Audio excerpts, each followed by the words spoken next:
வீட்லேயும் அம்மா ஏதாவது கொஞ்சம் டேய் ரெயின் கோட் எடுத்துகிட்டு போ, ஏம்மா இந்த மாதிரி கொடை எடுத்துகிட்டு போனால், இல்லை மழை வராதுமா, வர்ற மாதிரி தெரியலம்மா அப்படின்னு போகும்போது என்னென்னா அடிமானத்தில் வந்து மழை வரக்கூடாது வரக்கூடாது வரக்கூடாதுன்னு நினச்சிட்டு தான் போவோம். ஸ்பார்க் வித் பிரம்மஞானி நேயர்களுக்கு அன்பு கலந்த வணக்கங்கள். நம்ம வந்து தண்ணி இல்லாத போது இந்த மழை வரலையே வரலையே வரலையேன்னு கேட்டுகிட்டே இருப்போம். ஆனால் ஒன்ஸ் இந்த மழை வந்த உடனே வச்சுங்களேன், மழை தூறல் போட ஆரம்பித்த உடனே சட சட சடன்னு எல்லோரும் போய் ஒதுங்கி நிற்போம். பைக்கில் போகிறவங்களாம் சர்ன்னு பறப்பாங்க அப்படியே. அது நனைஞ்சிட்டு போனால் தான் என்ன தப்பே கிடையாது, இல்லை ஓரமாக நின்னா என்ன தப்பே கிடையாது, ஆனால் சர்ன்னு போவாங்க. வீட்லேயும் அம்மா ஏதாவது கொஞ்சம் டேய் ரெயின் கோட் எடுத்துகிட்டு போ, ஏம்மா இந்த மாதிரி கொடை எடுத்துகிட்டு போனால், இல்லை மழை வராதுமா, வர்ற மாதிரி தெரியலம்மா அப்படின்னு போகும்போது என்னென்னா அடிமானத்தில் வந்து மழை வரக்கூடாது வரக்கூடாது வரக்கூடாதுன்னு நினச்சிட்டு தான் போவோம்.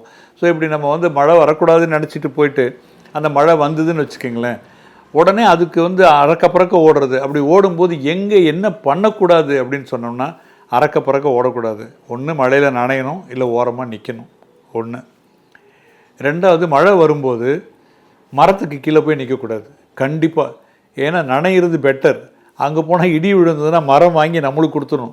ஸோ எப்போ எங்கே மழை பெஞ்சாலும் பசுமையான மரத்துக்கு கீழே நிற்கக்கூடாது. அது ஒற்றை பனைமரமாக இருந்தாலும் சரி, அகல விரிந்து பறந்த ஆலமரமாக இருந்தாலும் சரி, எந்த மரமாக இருந்தாலும் சரி, மரத்துக்கு கீழே நம்ம நிற்கக்கூடாது. அதே மாதிரியே நம்ம வந்து மழை பெய்யும் போதோ இடி இடிக்கும் போதோ செல்ஃபோனை வச்சுக்கிட்டு மொட்டை மாடியில் நிற்கிறதோ, இல்லை ரோட்டில் நின்று பேசுகிறதோ, இல்லை எலக்ட்ரிக் கம்பத்துக்கு பக்கத்தில் நின்று பேசுகிறதோ கூடாது. ஏன்னா அந்த மேலேருந்து வரக்கூடிய இடிகளையும் மின்னல்களையும் இந்த வாங்கி நம்மளுக்கு கொடுத்துரும் அது. ஸோ அதனால் வந்து மழை வரும்போது வெளியில் நின்று செல்ஃபோன் பேசக்கூடாது. மழை வரும்போது நம்ம ரோட்டில் தண்ணி தேங்கி நிற்கும்போது நம்மளுக்கு முன்னாடி போகிற வண்டிக்காரங்க எப்படி போகிறாங்களோ அப்படி தான் போகணும். நம்ம தனியாக சரி அவர் அப்படி போகிறாரு, நம்ம ரைட்டில் போவோம் லெஃப்ட்டில் போவோம் அப்படின்னு பார்த்தோம்னா அங்கே குண்டும் இருக்கலாம் குழியும் இருக்கலாம். ஸோ நமக்கு முன்னாடி போகிறவர் மெதுவாக போனாலும் சரி, அவங்களுக்கு பின்னாடி போகிறது தான் முறை சரி. நம்ம மழை பெய்யும்போது நம்மளுக்கு முன்னாடி ஒரு வண்டி போச்சுன்னு வச்சுக்கோங்களேன், மழை பெஞ்சு முடிஞ்சிருச்சு இல்லை பெஞ்சிக்கிட்டு இருக்குது, நம்மளுக்கு முன்னாடி ஒரு வண்டி போகுதுன்னா அந்த வண்டிக்கு மட்கார்டு இருக்கும். அந்த மட்கார்டு எதுன்னா அதில் இருக்கிற மண் சுற்றி அந்த வண்டி மேலே அடிக்காமல் இருக்கிறதுக்கு தான் மட்கார்டு. ஆனால் அது நேராக நம்ம மூஞ்சியில் தான் வந்து அடிக்கும்.